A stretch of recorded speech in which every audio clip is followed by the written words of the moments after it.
Hello guys, welcome back to my channel. তো চলে এসেছি আবার একটা শর্টস নিতে। তো আমি জানোই যে পিসির বাড়িতেই ছিলাম।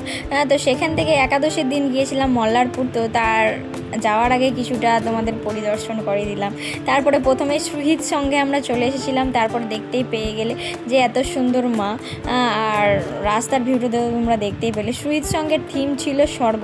তো বিভিন্ন ধরনের আর্কিটেকচারের মাধ্যমে করেছে, আর বিভিন্ন সুন্দর, মানে কি বলবো, অসাধারণ থিম।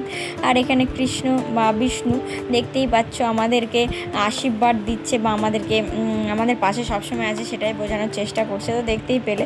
আর এই থিমটা ছিল মাশরুম, মানে ব্যাঙের ছাতা। তার আগে গনু বাবাকে তো তোমরা দেখতেই পেলে, এবং মাশরুমের ভেতরে কি আছে চলো দেখা যাক। পুরোটাই মাশরুমে ঘেরা, আর কি বলবো, অসাধারণ থিম। আর দেখতেই পাচ্ছ মায়ের মুখটাও বেশ সুন্দর। আর মাশরুমের ভেতরে যেহেতু মাটা করা হয়েছে, তো আমাকে প্রথমে সানাই লাগছিল দেখে মাশরুমটা, তারপরে মাশরুম বুঝলাম। আর এখানে আমার বুনুকে দেখলে পোজ দিয়েছে। আর প্রচুর বৃষ্টি হচ্ছিল বলে সিংহ বাবাজিকে প্লাস্টিক দিয়ে ঢেকে দেওয়া হয়েছিল। তারপরে দেখতেই পেলে হনুমান বাবাজিকে একটু প্রণাম করে চলে এসেছিলাম আমরা শিববাড়ি।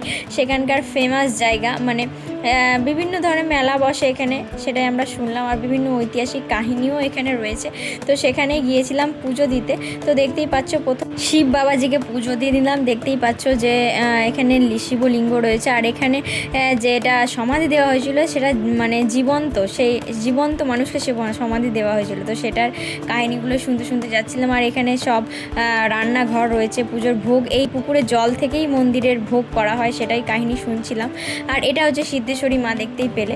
পরে আমরা আবার মন্দির পরিদর্শনে বেরিয়ে গিয়েছিলাম। দেখতেই পাচ্ছ অসাধারণ অসাধারণ কিছু মায়ের ছবি। তো এটা ছিল অন্বেষা ঠাকমার বাবার বাড়ি। তো সেখানে একটু গিয়েছিলাম, মানে সেখানে তাদের অনেক আত্মীয় আছে তাই। তারপরে এই থিমটা হচ্ছে, তোমরা বুঝতেই পারছো, এই থিমটা ছিল তারাপীঠের। তো ভেতরে তারামারও মূর্তি আছে, আর দেখতেই পাচ্ছ মা দুর্গারও মূর্তি আছে। তো এটা মন্দিরের মা।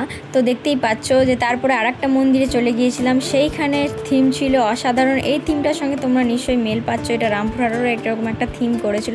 তারপরে দেখছি সেখানে গিয়ে একটা বড় হাঁড়ায় খিচুড়ি ভোগ করা হচ্ছে, দেওয়া হবে বলে। তো আমরা সেখানে থাকতে পারিনি বলে খাইনি। তো তারপরে এই থিমটাই চলে এসেছিলাম। এইটা ছিল সাঁওতালদের কিছু একটা, মানে আদিবাসীদের নিয়ে থিম।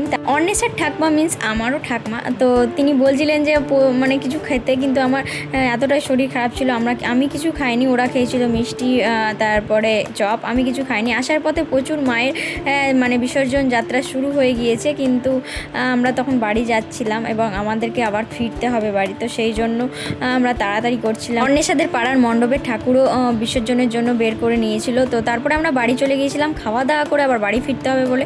নেক্সট পার্টে দেখা হচ্ছে, সবাই মিলে বলো জয় দুর্গা মা।